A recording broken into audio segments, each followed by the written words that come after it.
Мен бүгін анамның бір күндік жұмысында онымен бірге зертханалық жұмыс атқардым. Ол жерде біз күнделікті тұтынып жүрген жеміс-жидек өнімдерін көріп, анықтап отырдық. Оның ішінде олардың қандай сапасын дұрыс табуға болатынын, оның ішінде қандай заттар бар екенін түсіндік.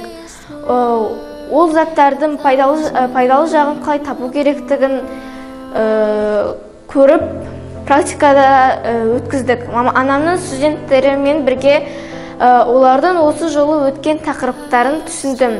Осы арқылы мен анамның күнделікті өмірдегі жұмысының қиын екенін түсіндім.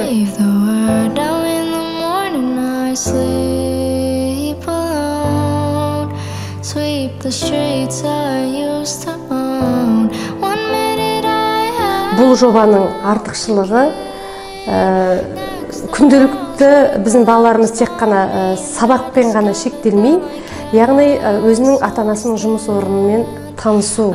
Біздің балаларымыз сабақтан басқа, мысалы, артық ата-анамен қарым-қатынаста болмайды. Міне бүгін осы жоба аясында өте алға қойылған жобалардың бірі. Баламыз келіп, анасының таңертеңнен кешке дейін қандай жұмыс атқаратынын, яғни менің бір күндік жұмысыммен танысып, студенттермен бірге лабораториялық зерттеу жұмыстарына қатысты. Мен ойлайын, балама бұл сабақтың мәнін, мақсатын түсінді. Болашақта мүмкін таңдау ретінде өзіне де бір бағыт-бағдар алады деген үміттемін. Моя мама выполняет очень сложную работу, я очень горжусь ей. Это центр по оказанию специальных социальных услуг детям с особыми потребностями. Здесь работает моя мама. Моя мама врач-психиатр. По оказанию специальных услуг входит и медико-социальная помощь и поддержка детям с особыми потребностями.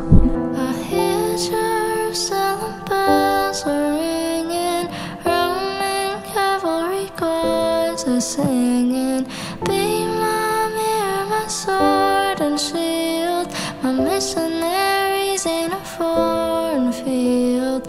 For some reason I can't explain.